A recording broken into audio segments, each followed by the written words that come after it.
Howdy everybody, I'm tuning in from the North Pole to bring you a special Forging with Santa. You see, the best...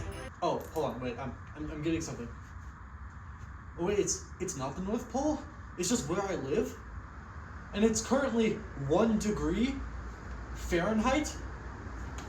Well, that's just lovely. First things first, let's talk safety.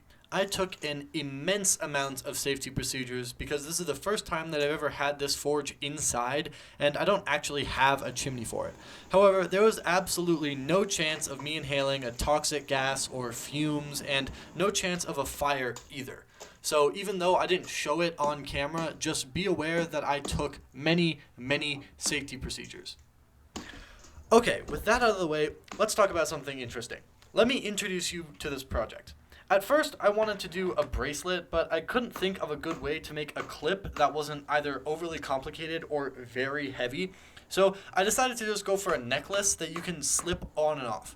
And as for the reason why I'm using my dirt forge again, is because, for one, I really want to drive home the idea that you can forge beautiful things from something that is literally just dirt and rocks.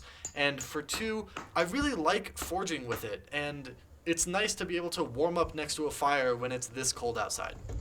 If you're curious about the specifics of how I made this forge, I made an entire video on my channel about it. There's a link in the description.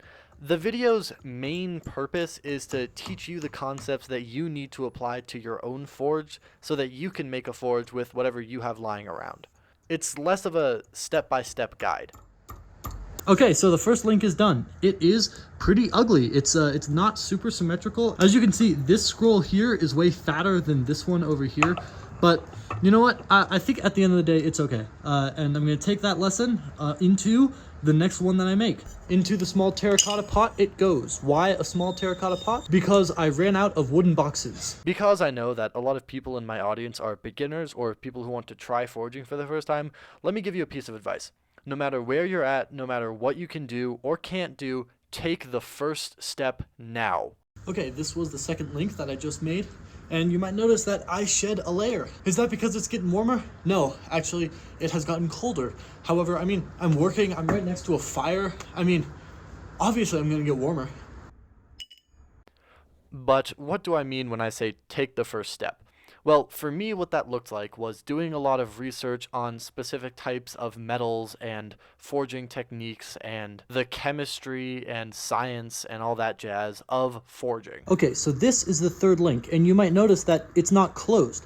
And that's because this is the link that's going to connect these two links. And I might scrap my first link because it's really tiny, but I'm going to use it for this demonstration anyways. Firstly, we have to scrape all of the loose oxides off.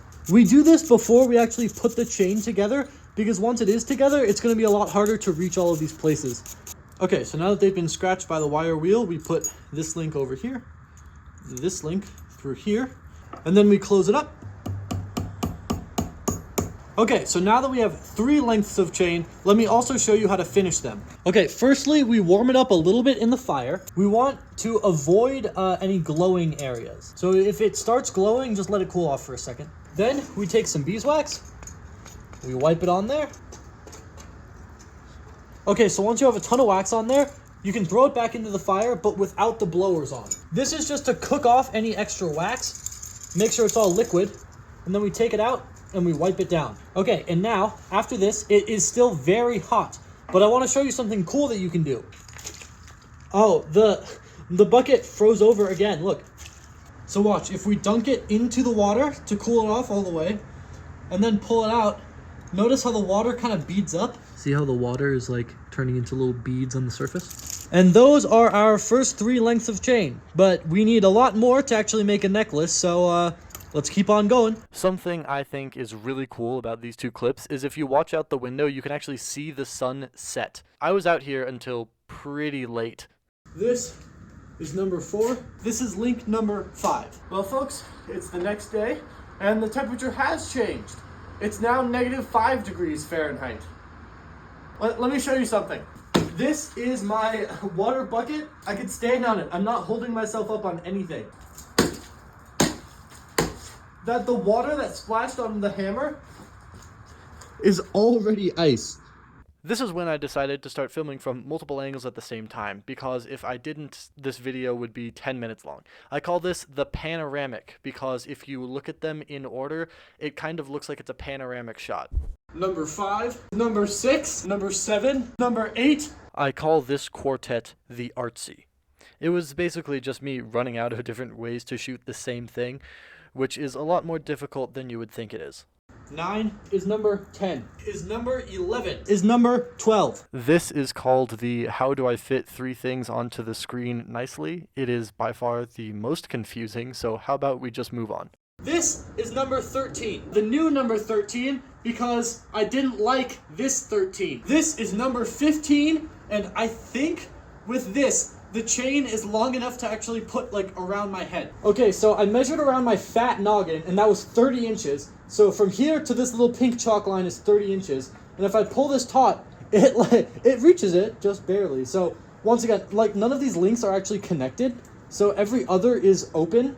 However, I'm gonna see. Oh, it goes over my head. Okay. In the middle of this time lapse, you see me stand up and kind of lean out of frame. I'm just warming up my hands because it's still very cold. Okay, this is the last link that's gonna connect my 2 sides. Whew. Oh, that looks so cool, but it's gonna look even more cool after we finish it. Now, it's possible that I should have finished these like individually and then stuck them together, but you know, let's try it like this.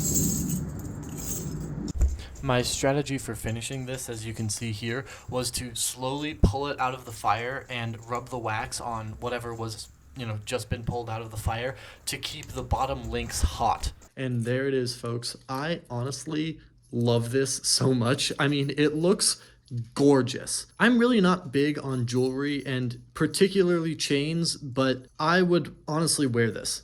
It's also surprisingly light, according to a scale that I don't actually think is accurate. It's only 2 pounds, but I think it's more like 3. However, in the hand, it feels really light, and on the neck, I can hardly tell. And it makes sense because it's not that much steel. Anyways, I hope you enjoyed the video. I hope you think this looks great because I think it looks great. And I'll see you in the next one.